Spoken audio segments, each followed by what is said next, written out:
Today, we have said that we have to live our lives elevated, and hence our partnership with the Nation Media Group to be able to use our various platforms to bring people together, to find opportunities to be able to soar and to be bigger and better and greater than they currently are.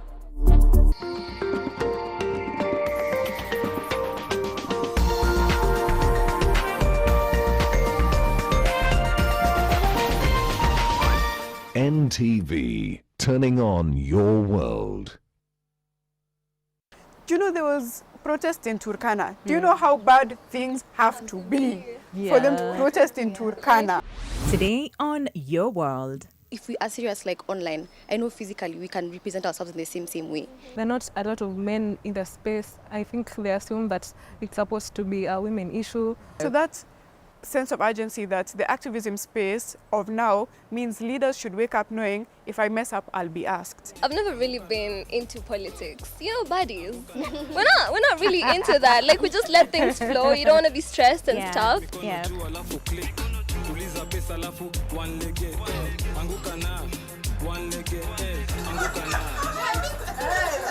Hi, my name is Michelle. I'm not the host, I'm the tech activist.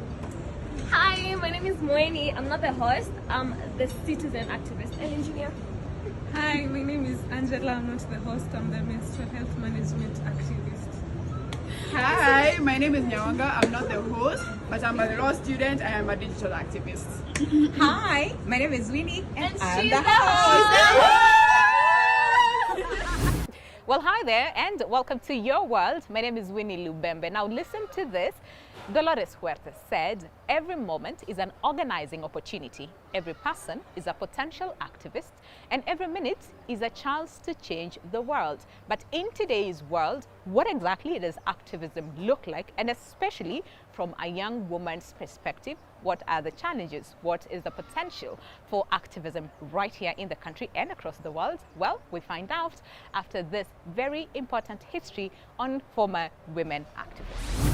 From Mother Teresa, who's known for her work for bringing help to suffering humanity, to President Ellen Johnson Sirleaf, a leading promoter of peace, justice and democratic rule, spent more than a year in jail in her efforts to bring justice to her people in Liberia. Our very own Wangari Maathai is internationally recognized for her persistent struggle for democracy, peace, human rights and environmental conservation. These powerful women paved the way for many women in activism who keep fighting for change, creating a revolution that continues to leave lasting impact for communities and countries. All right, well, let's talk about activism and, of course, the different forms that activism has taken over a short period of time right here in the country based on what we have seen recently. So today with me on set, I have a group of young, strong, fearless young ladies, okay? And I don't know whether it's right to call you buddies. Buddies. Yeah, Amma. Bus, yeah. I have buddies with me on set who, again, over time have participated in different forms when it comes to activism to make sure that not only their voices are heard, but also they enforce change, all right? And I have Nyawanga Awor, who is a lawyer, a law student, as well as an activist. Good to have you. Thank you so much. It's good to be here. Thank you so much for your time. We have Angela Wawire, who's a doctor, but also a menstrual health management activist. Let me tell you, this is quite a mouthful. Good to have you. Thank you so much for your time. We also have Michelle Karimi, who is a tech activist. Good to have you. Thank you so much. Thank you so much for your time. And last but not least, we have Moini Nzioki, who is an engineer as well as a civil rights activist. Hey! Good to have you. It's a lot. Thank you. And it's good to see young ladies who are fearless, but also taking charge and saying, hey, listen, we have a voice, but, you know, we also need to see change. Nyawanga, I'm just going to begin with you. We saw you during Maandamano, yeah? What brought you there? Like, what prompted you to, you know, come forward and say, hey, listen, this needs to change, okay? Or how did you find yourself in activism? Okay, I won't take credit and say I was like mobilizing for Maandamano. It was when initially the budget was read, right? So the budget comes before the finance bill is read. So first of all, I looked into the budget and nikasema, uko si kuzuri, because the bigger population of the budget is used to pay salaries. It's not used for development, it's used to maintain things, fund officers that are unconstitutional, all sorts of messy things, whereas the smaller part of it is for development.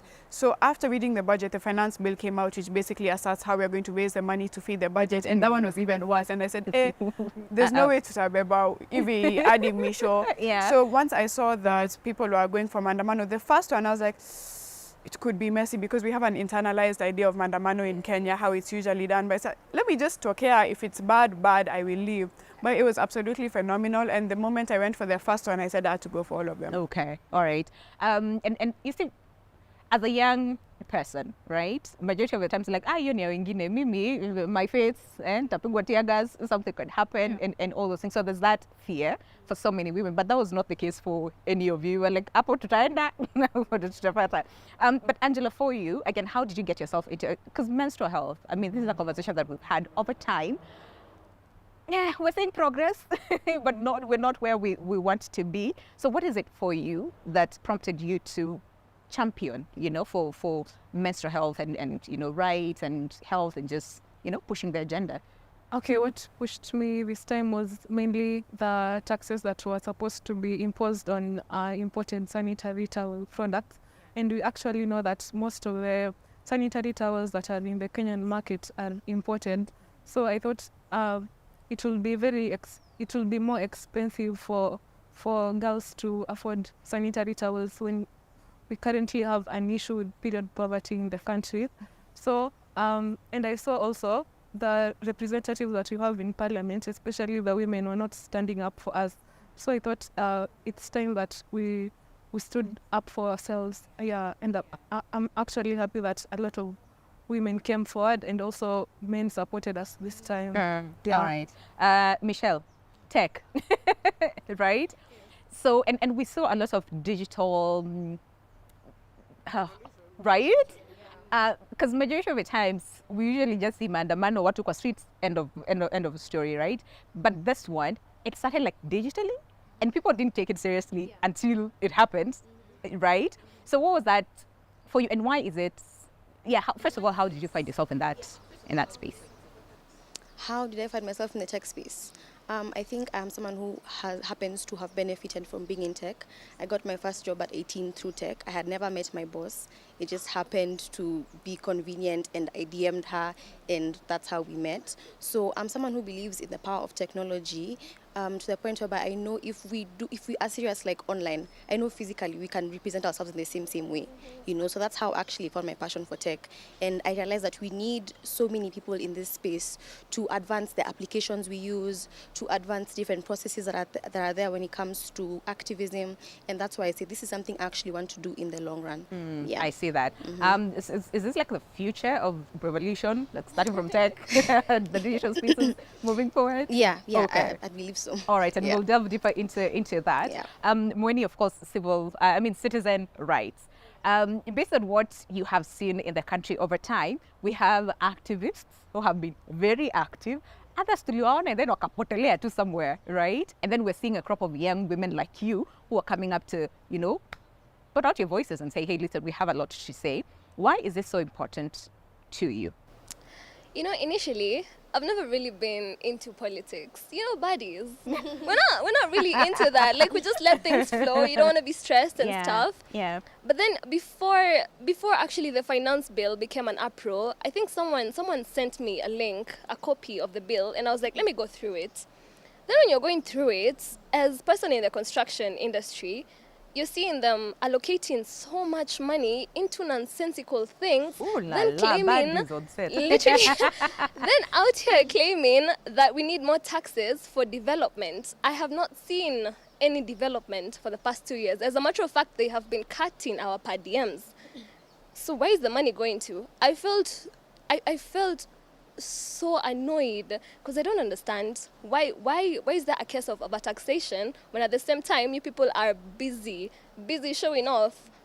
How can someone afford all of that? It was mostly a case of annoyance for me, and the fact that I had met a revolutionist, an old woman. She's not really old, but she's kind of old. She's called Queen Mother. Elder. They say elderly. Yeah, an even like elderly. more. Okay. Yeah, so I had the pleasure of meeting her. She's called Queen Mother, Dr. Deloise Blakely, and she had taken me through her 8 years of revolutions and how she has been able to change things in America for the Black Americans. And when this started, I was just like, you know what? I've never been to a mandamano. Yeah. They have been gatekeeping this thing for me. So how about I go? Let me go out there. And honestly, What was that experience for you? Because again, we were discussing this before we came on air, and said there's that preconceived notion about protests and what it looks like and what it should yield versus ground and even post, Girl. right? Yeah. So where they were gatekeeping those things, and then you got yourself into like what was that experience? Oh, for you? this was my first mandamano ever. I think the first one was on Tuesday, right? But then I went to the Thursday one, just right after the Tuesday one. And oh my God, I don't know, I felt this rush of adrenaline. It felt so patriotic to me. Chanting, shouting, we deserve better, we want accountability. It was so patriotic. I loved it, honestly. Yeah. I would keep doing it. I'm not even ashamed to say it. I would do it all over again. But let's say Nico flavored. Oh, manze. Tear gas flavored. At this point, mnatuangusha. We need more. All right. And again, during this process or this period, we all learnt a lot of things, and especially about your generation, the previous generations, but even generations to come. But one of the things that came out was you don't know, you're just acting out. Okay, there was a lot of conversations around they're acting out because these ones are posh, you know, they're recording all these things. What did that festival make you feel? I have so many problems with that notion at so many levels. Within Kenya for the longest time, I won't sugarcoat it, our politics have been incredibly tribal, aligned. And then we are a generation of people that genuinely don't care. Not that we don't care about our tribes and our culture. I love my tribe and I'm passionate about my tribe and I identify with it, but it is not me. I am not my tribe, you know what I mean? And all of us have that same consensus. So when these leaders realize that tribal lines don't work for us, ndo wakaanza kusema ati, no, these people go to KFC, Uber, they try to make it ati class thing. So all methods of trying to, separate us have clearly flopped over and over again. And by them saying that, these people, they don't even know what they're talking about, that should be a very big call from inside the house. Because what do you mean the next generation of people are uneducated, don't understand? And if it's those of us who are rich, it means we have had access to quality education. Yet you claim we're going on the roads and we're talking about things that we don't know about. That should be a big concern, that those who have had the privilege to be educated are not educated. It shouldn't be a flex or something you laugh about. It should be something sending you back to the drawing board. So I think the wake-up call for the people in power should be this generation of people is more informed than ever, because now it's not just you go to school to learn what's happening. I can make a TikTok, mtu abuy 20 bob for an hour, I'll name my TikTok from, do you know there was protest in Turkana? Do you know how bad things have to be for them to protest in Turkana? Yeah. It wasn't a Nairobi thing per se. It wasn't for Watotoa, Brookhouse, Strathmore, whatever. It was across the country. So no, the divides clearly haven't worked. Absolutely. I mean, and Michelle, then what does activism look like for you as a young woman, right? Because there's a lot of notions about you don't know anything, you are inexperienced and all those things, but here you are in this space. What is it that you've learned and seen and maybe want to see more as a young woman in activism? The first thing I'd like to see is people actually taking the initiative to be informed. I think people take a lot of gossip and rumors, and you just don't go for the actual facts. So I think the first thing we should do is actually go and read. Go read. It doesn't have to be the whole bill. Just go and try understanding what's going on. The second thing we can do is try and use our platforms as much as possible. You can think, I have 100 followers, my voice doesn't matter. Your voice matters. You can think, I don't even know how to use this app. Go ahead and try. You'll never know if you do not try. And we are privileged to have internet, to have smartphones or just normal phones. We need to utilize those platforms, for people to actually see we are serious about what we're saying. It's not just the hype. No, this is something that's going to last until we see the change. People come to you and be like, wait, young woman, what do you have to, What do you mean? Even the people I live with, even my aunts are just like, sometimes young people, you don't know what's going on. You're just doing things because it's hyped. And I think they get to understand that this is just the beginning.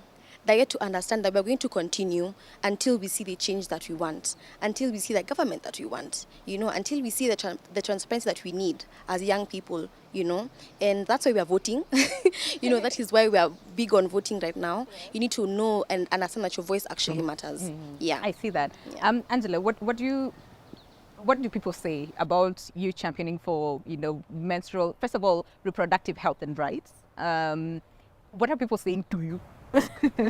Actually, the people around me have been very supportive since I started this journey. But I noticed for menstrual health management activism, there are not a lot of men in the space. I think they assume that it's supposed to be a women issue. But I would like to see many men coming up and supporting women, because I think we can come together for a greater cause. Yeah.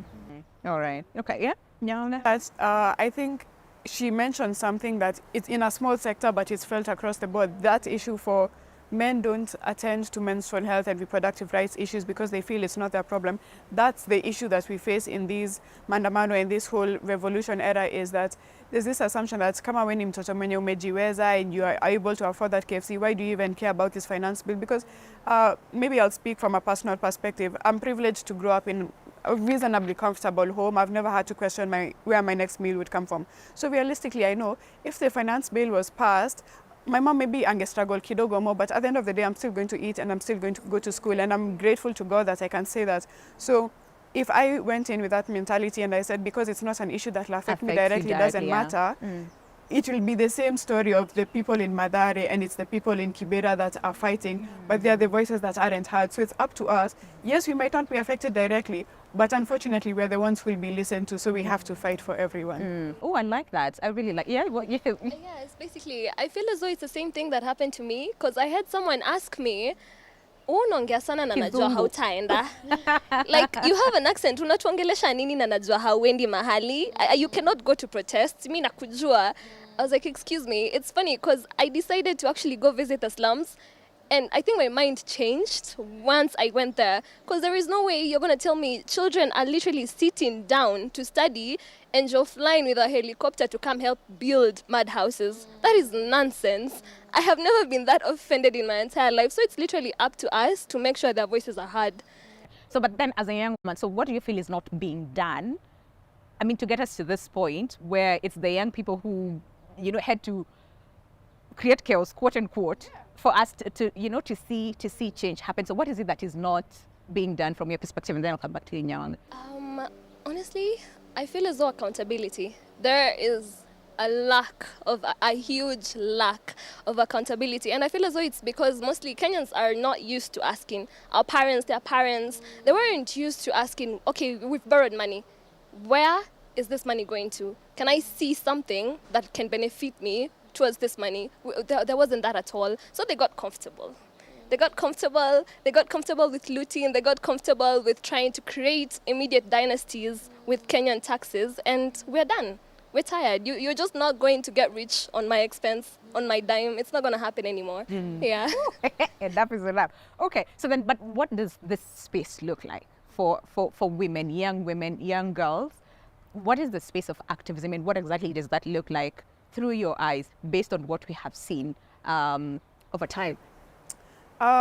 Through my eyes, I feel like this whole revolution is what I'll call it, the protest season. It shows that young women and young people in general have been completely kind, compassionate, and more endearing than like the leaders that we're trying to appeal to. And I think we've reached a point where, unfortunately to say, we're seeking empathy in people that don't have it. Like, as much as we are outside parliament saying, stop killing us. We're saying, stop killing us, and then they go and say, if it was up to me, they kill 5,000 of you. You know what I mean? We're seeking for empathy in places where there's none.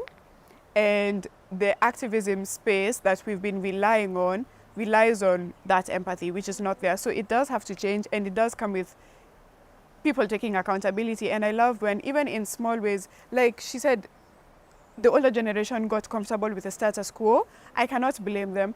A lot of them, like for example, my parents would have been alive in the regime where you don't question the government at all, no matter what. I woke up today and I went on X, and just a normal citizen like us called out the CS for sports and said, give us the list everybody Non-competing. traveling and they're not competing. Yeah. So that sense of urgency that the activism space of now means leaders should wake up knowing if I mess up, I'll be asked. If I steal, I'll be asked. They should get used to this constant sense of accountability that maybe as a lay person, because I know my taxes are going into your pocket, I should be able to say, "Nambana unapeleka huyo na hakimbi." Yeah. So the new space of activism is not violent, it's not peaceful, it's questions being asked and answered. Yeah. And Angela, I mean, what does this space again look like? And especially when we're talking about menstrual health and rights, because it's a natural thing. If it doesn't happen, we should be concerned, okay? Right? So then what does that space look like as far as activism is concerned? Because you said we have very few men who are supportive, of what you're doing. So what is it that then is not being done, or the previous generations have not done, that prompted you to say, hey, enough is enough. We need to raise more voices as far as menstrual health is concerned?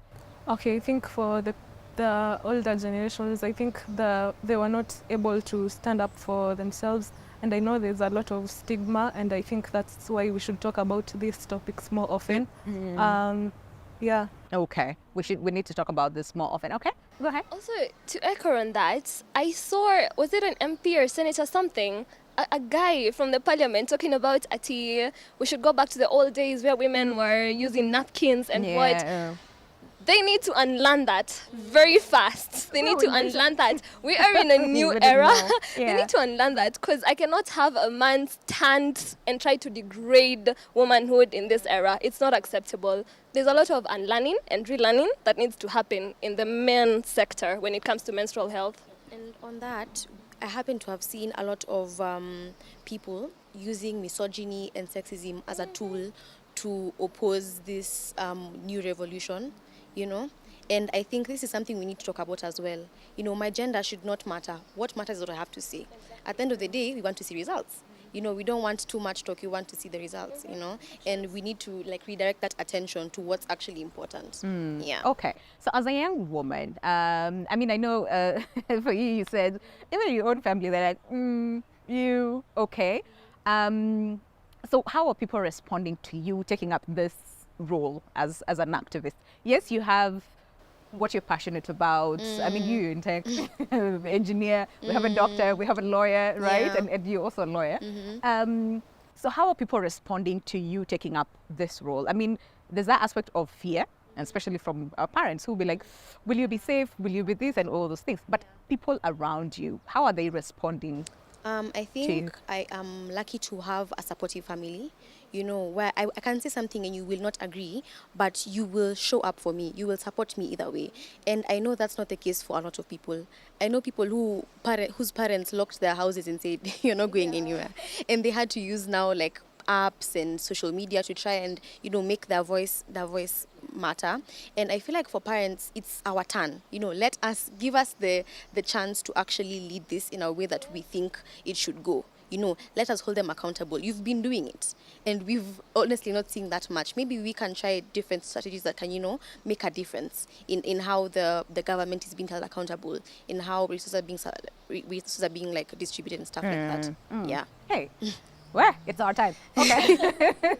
And Nyanga, for you, so then, again, I'm just curious to understand how people are responding to you, but then again, the role of social media and the digital spaces to also create change, because again, like we said, what we witnessed, a few weeks ago was actually starting from, the internet on X, people saying, this is not right. So how are people responding to you, and what does the space of digital revolution look like, especially, in the near future, because digital is here and it's here to stay?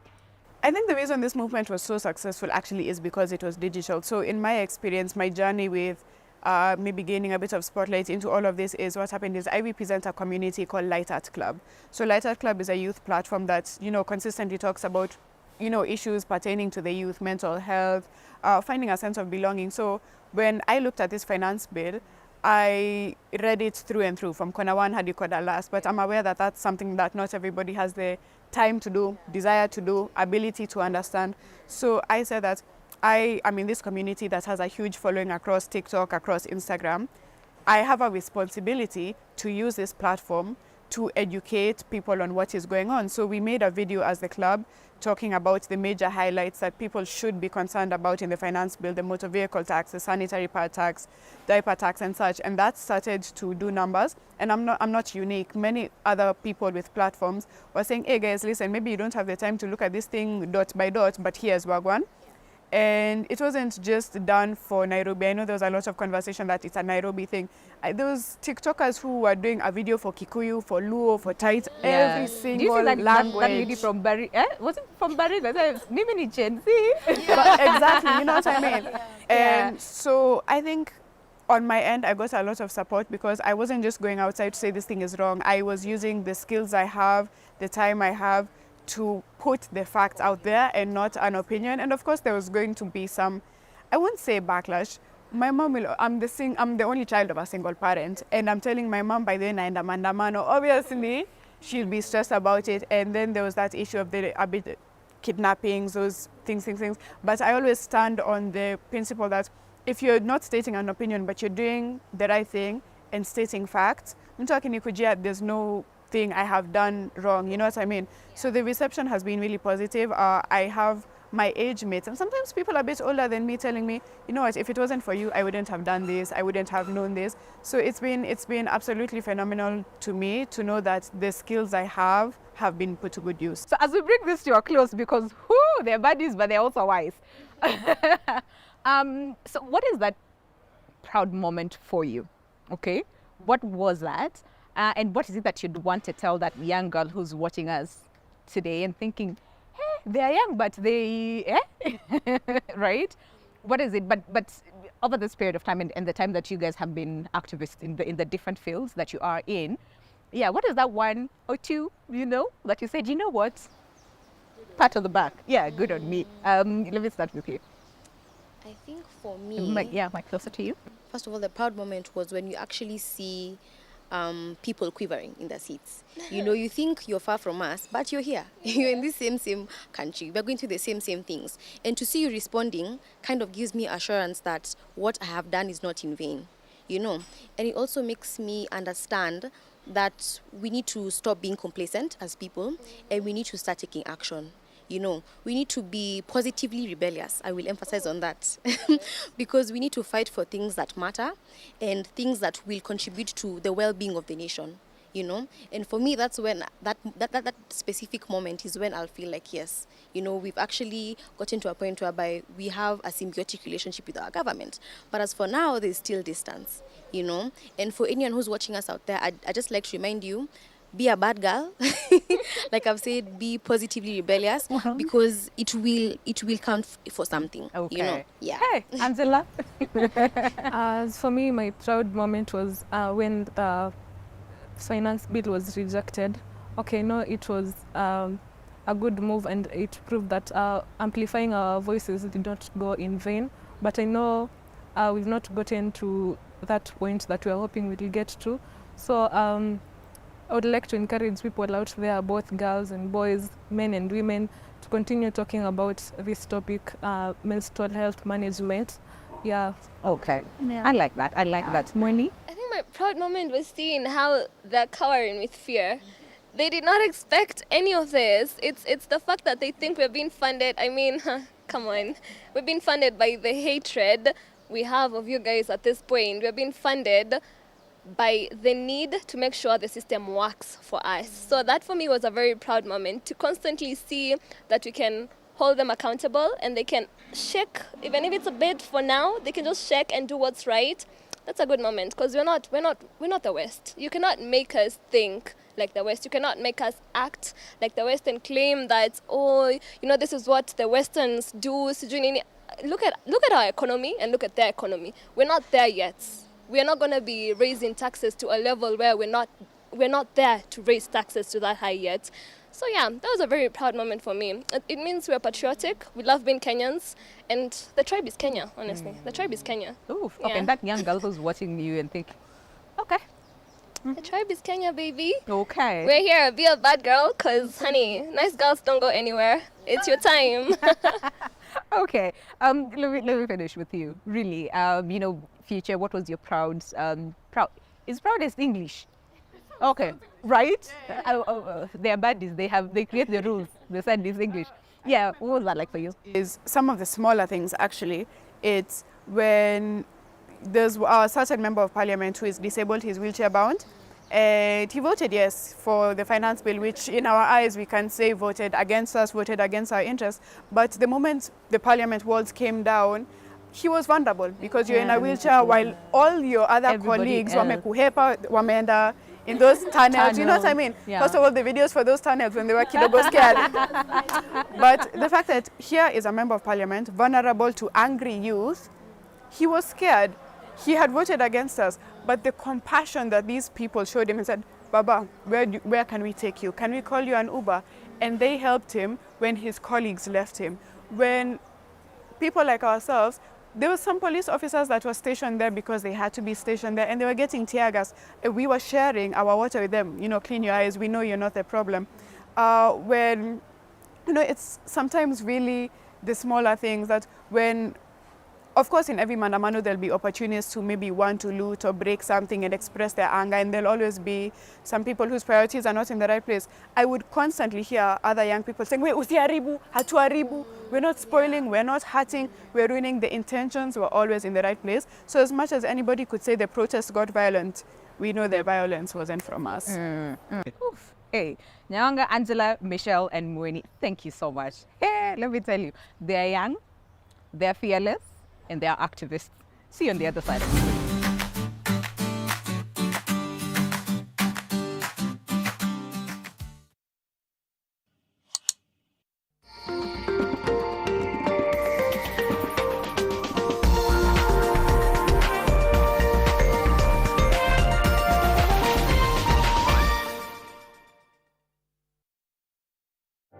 My skin is my identity and deserves care made specially for me. New Nivea Radiant and Beauty Advanced Care with 5 oils and 5 vitamins helps reduce appearance of stretch marks in just 2 weeks for your shade of beautiful.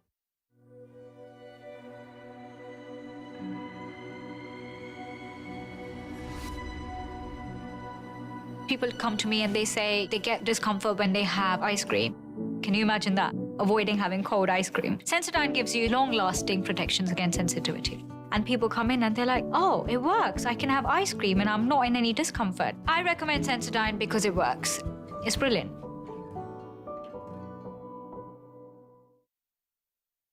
In Zari, nothing is certain. Nothing will ever be the same again. Will you survive the jealousy? Unajiona tajiri, eh? Zitaisha tu tuone utaringa na pesa gani. The secrets. Ukiambia mtu yeyote boss. Nini uniambia Lola? The deception. The family. Will Nina survive Lola? How is this possible? The ultimate face-off. Zari continues weeknights at 8:30 on Maisha Magic Plus, DSTV channel 163, GoTV channel 3. His Excellency Governor Jonathan B. Chelilim, the residents and the entire leadership of Uasin Gishu County welcome you to the official unveiling of the city of Eldoret at the Eldoret Sports Ground from 9 a.m. The municipality of Eldoret will be conferred with a city status charter as the 5th city in Kenya, named the City of Eldoret. This is a great milestone for the region as it raises the profile of Eldoret as a key strategic, social, economic and investment hub. The event will be graced by His Excellency Dr. William Samoei Ruto, President of the Republic of Kenya. Join us as we witness this great milestone.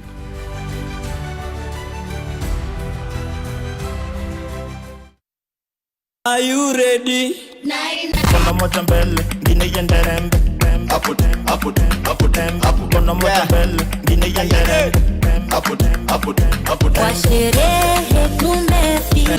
Lete king'ari ni kusetia kifua. Niko na dem, mwenye kona dem pia. Masa flani ikifika na wachangamkia.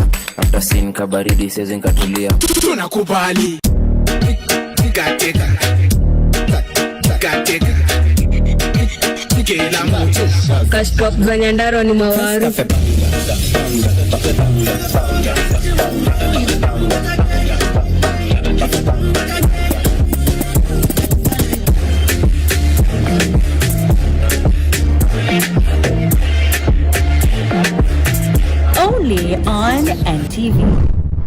There's something that's also bothering my leg on this side. May I check it for you? Yes, thank you. Thank you. How am I supposed to understand that you placed a bet on a woman just because it was fun? No, Is it it's something not. you can buy and sell or make a bet with? No, it's not. We're here today to serve you with a court order issued by a judge. What do you mean court order? Court order for what? Who is it for? Adala! Come back to me! You are the one.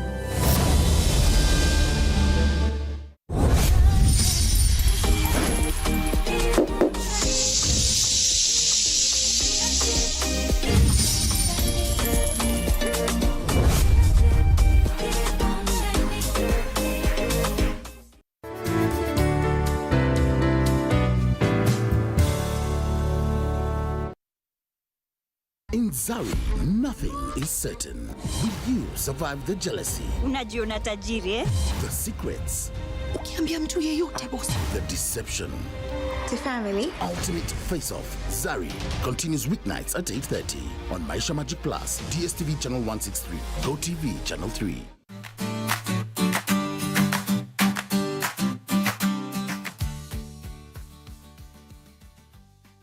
But this is really nice. You need to plug me. Hizi nilikutoka maandamano.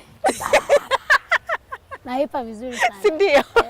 All right, anyway, welcome back, guys. I'm pretty sure you're like, okay, what is happening? The show is Your World, and just in case you're tuning in right now, the focus is on women who are fearless, okay? Or they're doing it with fear, or they're doing it scared. Yeah.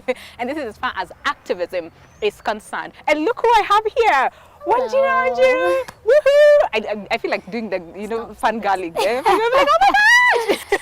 No, it's really nice to see you in your element, in your neighborhood, doing amazing, amazing things for the community and for the entire country. We're so proud of you. And I really like all this ensemble. We're talking about your shoes and how they're comfortable and fit. For Mandamano. For Mandamano. You have to have something that is comfortable. It's so good to see you again. Good to see you. Let me tell you, can we speak about what has been happening recently as far as activism is concerned? Yeah. And one of the things that we noticed, the entire country actually noticed, is the fact that it's not just the young people, but also young women who are taking shape, and taking charge and saying, we have a voice and you need to listen to us. What do you make of that? You're pretty young yourself, but you've done activism for how long now? 10 years. What do you make of what has been happening with the women taking charge? What do you make of that? I think it's very, very important that women are beginning to take part in this protest. Yeah. Na ni kwa sababu, the issues that we are protesting agast directly affect us. Yeah. For example, we've seen Linda Mama has been taken out.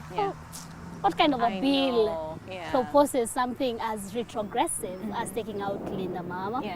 We've seen also the pads, the taxes on pads, which is period poverty, honestly, is something that we struggle with as a country, and especially you don't choose not to, if anything, if that happens, that means there's a problem. There's a problem, because periods are a natural, monthly phenomenon. If anything, the government should be providing free sanitary pads towels, at every other neighborhood. Mtu anajua, ikienda X and X space, nitapata pads provided for by the government. Kwa sababu, we lose so much money to corruption. I mean, some of these things just need the goodwill to be able to achieve them. So women coming out is to say, we exist, we are here, we will fight for what is ours. I really like that. I really like that. Okay. So and seeing this young women, because again, like you said, you're pretty young yourself. You've been in this space for 10 years, championing for the rights, and social justice as well. So someone might wonder. So then, what is this space like for you, based on your experience?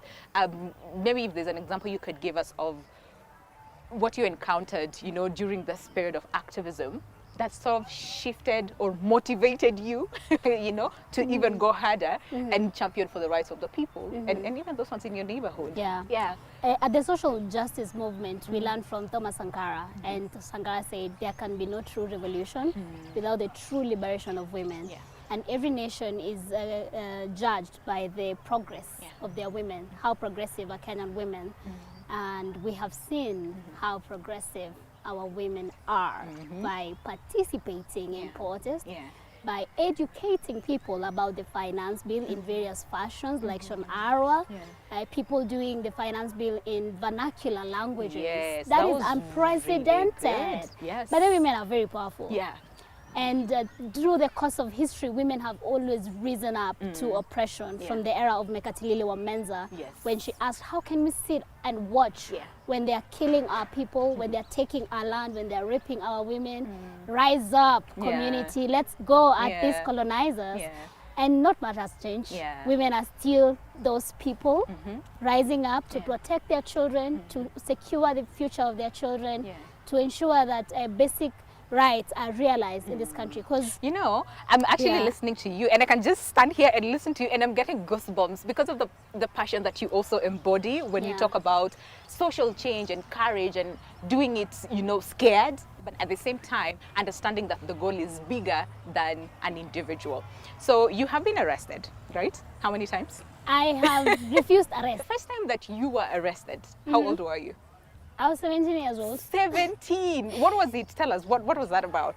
It wasn't, by then it was just kawaida police brutality in Madare. Oh, no. I was coming from a chocolate advert something, and we decided to walk home with my friends. Hey, we were rounded up, even with Kiwetem, say. Everybody was put into the police rolly. Someone had just come from Geshagi, alikuwa na bai mkate, rounded up into the lorry with his mkate.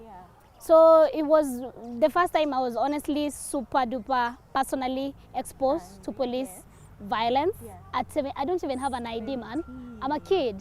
And my dad came for me, but I slept at the cell. No way. Aki, it was bad. It was smelly, it was dirty. And I can imagine the fear, you know, that you had. Because I wasn't afraid, I was angry.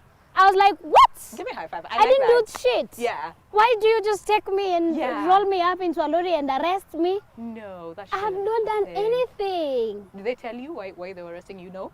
You no. were just rounded up like everybody who was on the path, it was up Pangani. It's Pangani and then you get to Madari, and we were walking from Tao because it's not so far. With my friends.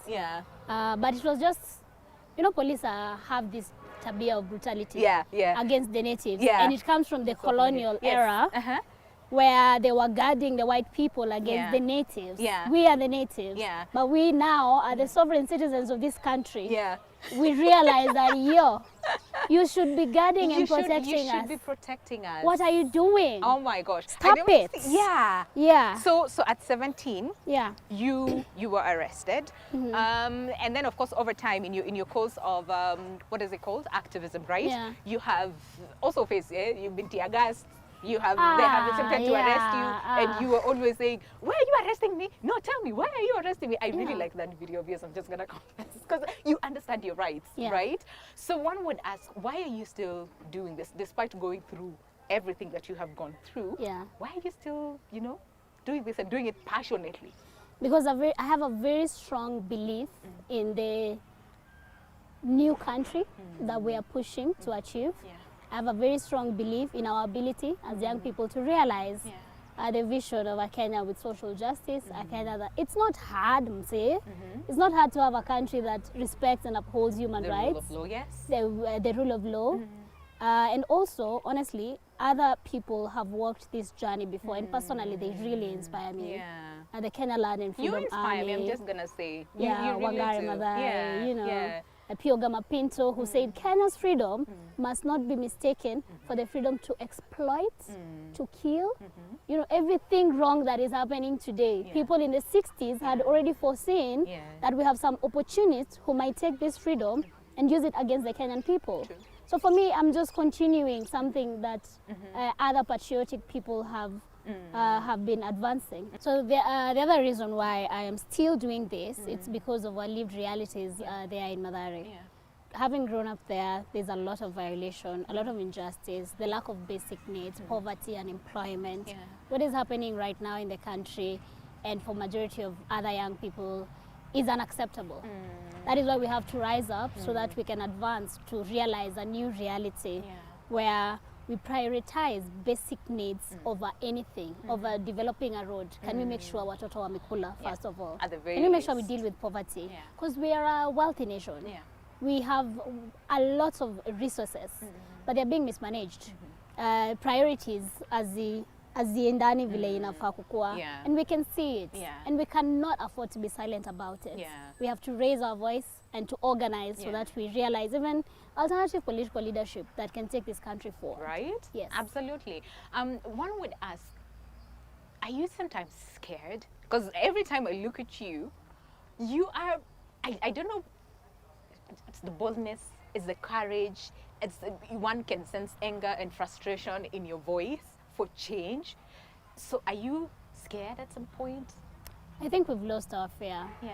We've lost our fear and our determination to realize a different country is stronger than whatever fear anybody would feel. Also, I think we've developed a very great sense of community with each other as comrades, as Kenyan youths. Manze, nilikuwa maandamano, and then we were tear gassed, my phone fell. I even thought someone made pickpocket, because it happens sometimes.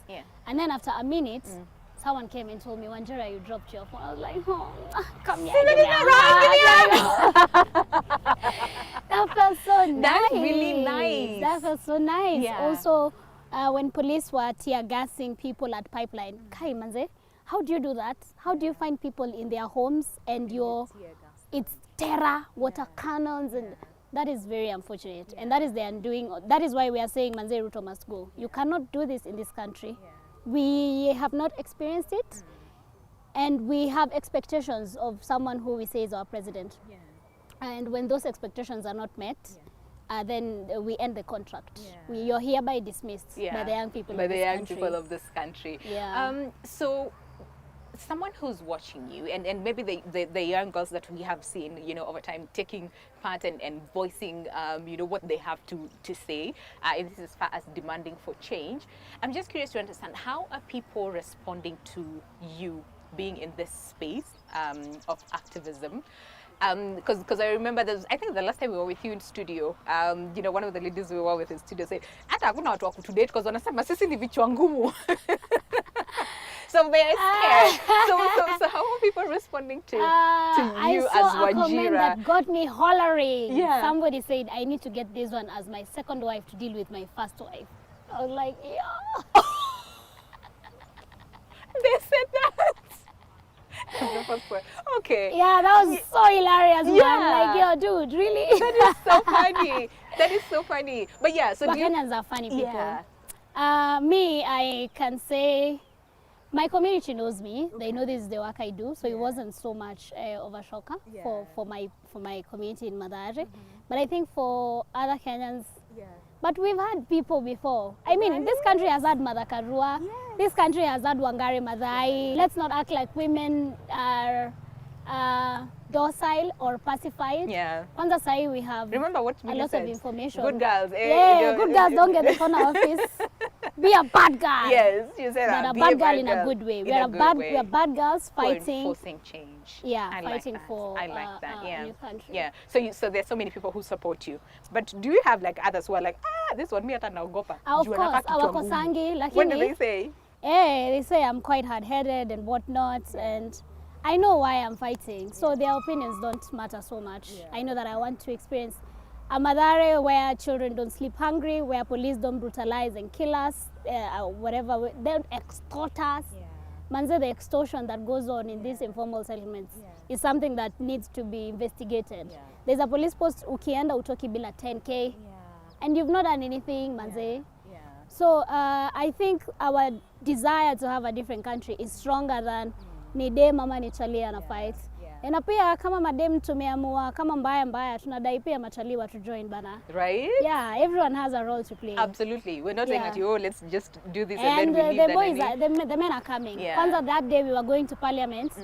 Hey, salute to the Kenyan men. I loved it. I loved it. I was like, yo, our people, these are my country people, bana. Do you sometimes, so do you feel safe? Because I know for some women, again, they would say, but how sure am I that I will be safe, even as we, are protesting, against everything else that is happening in our country? But sometimes, do you feel safe? And I think that will go with the other question I asked, like, are you scared sometimes? But do you feel safe doing this? Because I'm pretty sure there's a young girl who's watching you, and thinking, I would really like to be like Wanjira, but I am scared. So do you feel safe? Do you feel that there's, you know, like a sense of safety, even amongst those ones around you who, you know, you're in this I don't space think together? I allow my mind to, I allow fear to get into me, because fear is a weapon by the oppressor and a tactic. And with these killings, it's the thing they've been trying to do. But interestingly, it's been emboldening us even more. It's been really agitating us to say, honestly, you cannot do this. And I personally wonder how it is that we normalize some of these things. How can we normalize oppression in our own country? We do not have another country we can go to. How can we normalize our mothers, manze? You kill my son, and when I come to protest, you tear gas and arrest me. What? That really broke my heart and made me so mad, and deepened my resolve that things have got to change. Everything must change. Yeah. I see that. So then, what does the future then of activism look like from your eyes? I mean, you said when we started the conversation that you're so proud of this group of young women, very young women, you know, who are coming up and saying we have a voice, and we have something to say, and we want to see change. So what does the future of activism and that space for women look like through your eyes? I think women, for a long time, we have always known we are not created for spaces. You create your space. And young people have done this. You've seen young people have their own TikTok channels where they are addressing their own issues. That's your platform you have created. Unasonga nayo. Unaanguka nayo. Okay. Ni president anafaa mko nayo na watu wake. By the way, Kenyan Parliament, you're such jokers now. How can you approve the budget for the First Lady and unconstitutional offices? And these demands that we are saying, you disregard them. It's very unfortunate that, again, the president has captured our democratic institutions and completely eroded their values. But for the young women of this country, we need to know the end goal. When you work with the end in mind, it becomes very easy to maneuver, to be honest. Because we deal with patriarchy, we deal with some challenges, but they don't derail you. They keep you going, because you also want to create a society where women are respected just as the men are. I mean, we are the same. What does the future of activism look like for Wanjira? What does that look like? I think exactly time for will tell. Yeah. I cannot tell as of now, because honestly, I've just been doing what I've been doing up until this point. I don't think much has changed. I still have my history podcast on YouTube. Oh, now I am doing an X Space, revolutionary music.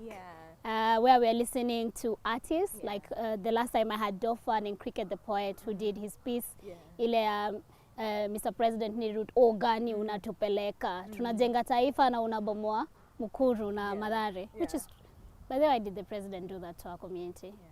It's so sad. People are still sleeping outside in Mathare.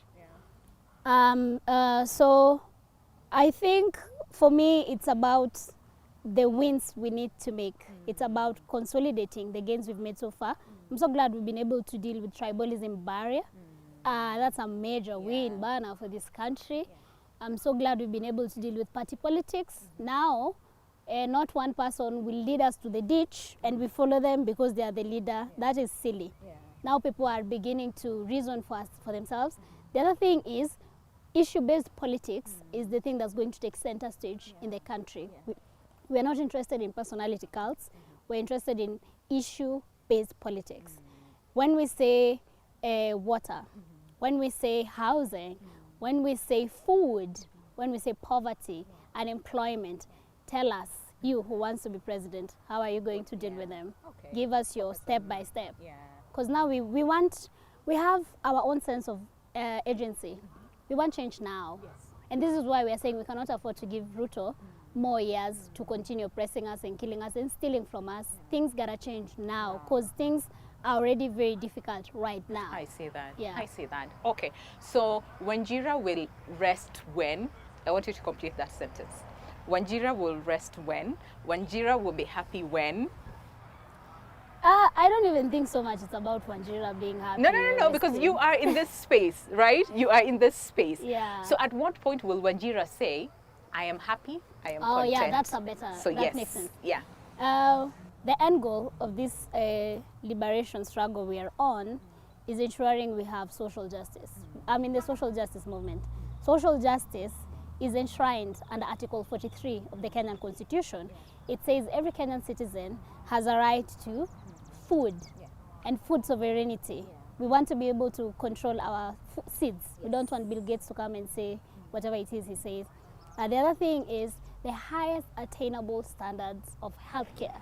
Highest. Imagine Katiba inasema highest. It doesn't matter whether you have the money or Eh, you it don't, says or you live highest. in up north or you live in Nairobi. Everybody You know has what a means? right That to. means our hospitals need to be seriously equipped. All the machines that we need, all the medicines that we need, all the expertise that we need, because we also have herbal medicine that is quite expert in their own fields. The other thing is education. It needs to be free. Ukipata mtoi unajua, hey, in this country, from kindergarten to university, mtoi wangu, it's covered. Because honestly, we have the resources to be able to do that. If we are losing 700 plus billion a year, That's a lot. That's a My lot. goodness. Yeah. I mean, just think about it, because it's not like 1,000. It's not like 10 shillings. No, it's not 100 shillings. billions. It's yeah.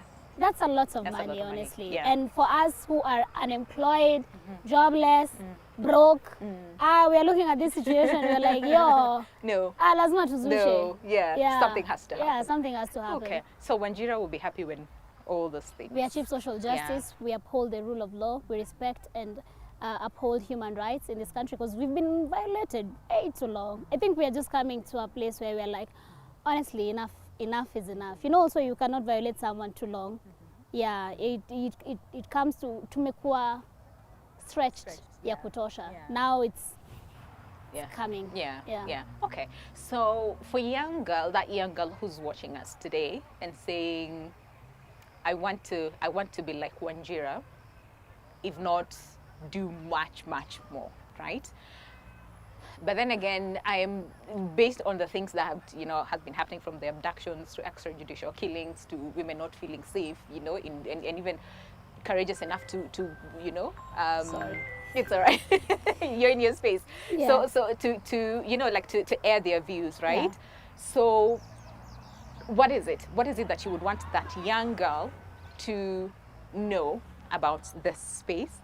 And as Wanjira, I'm going to ask you that question. But for now, what is it that you'd want that young girl to know about this space as far as activism is concerned? First of all, you need to be informed as a young girl.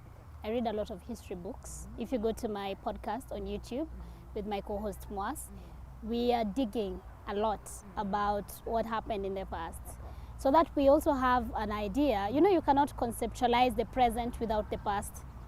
You have to understand why is it what is happening right now. It has come from somewhere, and then where are we going? Honestly, we need to be very informed on history, and that's the other thing. Our history lessons in school need to be more factual. For example, I learned of Moi as a hero man until I finished high school, and I was like, what? This is what he was doing to our people? Why did we learn him?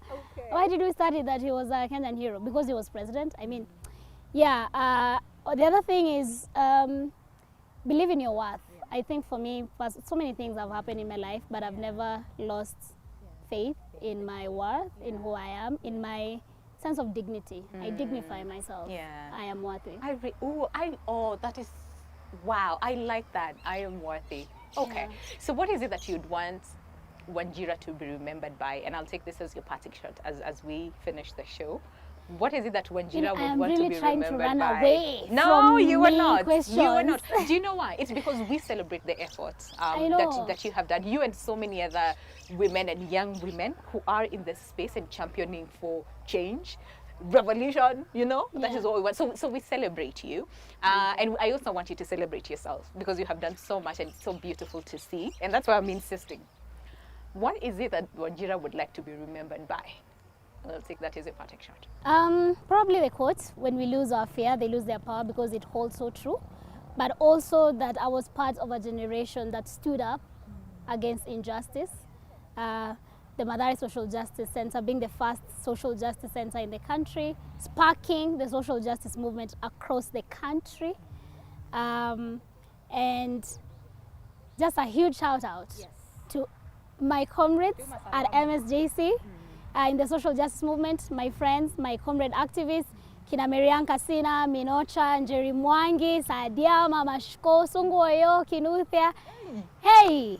Pokeni salamu. Yeah, pokeni salamu. Honestly, thank you, comrades, for all the work you do and your dedication. All the justice centers across the country, thank you for the work you do. Imagine, as far as Turkana, there's a justice center that's advocating for social justice in that community. Yeah, that is so beautiful. Also, to every single person who came out since we started the protest from the very first Tuesday, tukipigwa tear gas mbaya sana hapo CBD. Protest ilianza saa 5 ilikuwa inaisha 6 jioni. And who have been consistent throughout. I just want to send all my love and aluta continua. Mpaka anguke nayo. Thank you, Anjira. Thank you so much. Yeah. Tuanguke nayo. Anguke nayo. Well, for today's young woman, it's no longer about what they were told to do, but the conviction to do what is right. And that also includes activism. Well, allow us to say goodbye on today's conversation of Your World. I'm pretty sure you've not only enjoyed the conversation, but also learned a lot from this day. My name is Winnie Lubembe. A special thanks to the Boulevard Hotel for hosting us today. Enjoy the rest of your day and your viewing. See you soon on Your World. Guys, umeniambia hivi, what do you want us to do? Oh! Oh!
Are you curious about that dazzling look?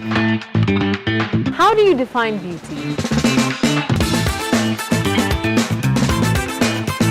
And how to dress elegant, glitz, and glamorous.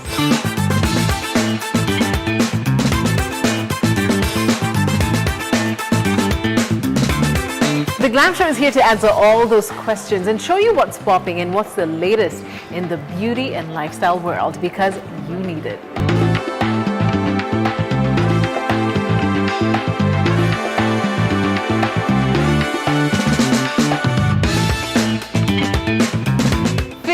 Look your best and fall in love with Into the Glam, only on NTV.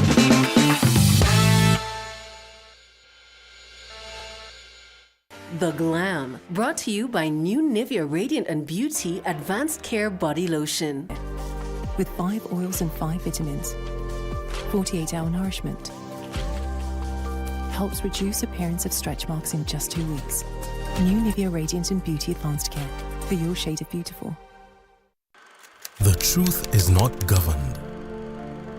The truth governs our beliefs, our faith, the trust we give, the democracy we seek. When held back, it always breaks free. Seek the truth. Set yourself free. Subscribe to read online at epaper.nation.africa. Daily Nation, the truth unfiltered. His Excellency Governor Jonathan B. Chelly Lim, the residents and the entire leadership of Uasin Gishu County welcome you to the official unveiling of the city of Eldoret at the Eldoret Sports Ground from 9 a.m. The municipality of Eldoret will be conferred with a city status charter as the 5th city in Kenya, named the city of Eldoret. This is a great milestone for the region as it raises the profile of Eldoret as a key strategic, social, economic and investment hub. The event will be graced by His Excellency Dr. William Samoei Ruto, President of the Republic of Kenya. Join us as we witness this great milestone.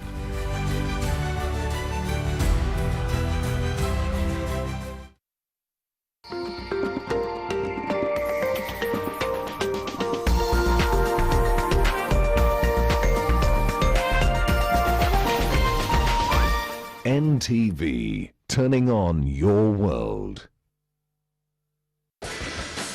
The following program has been rated GE. It is therefore suitable for general family viewing.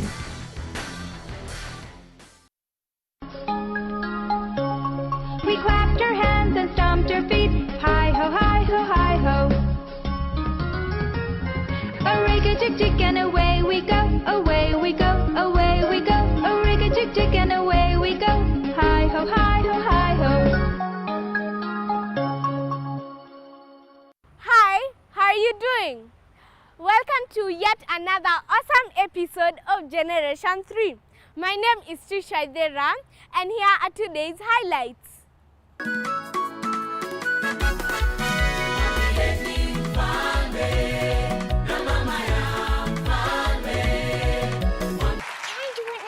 Yes, you can do it now.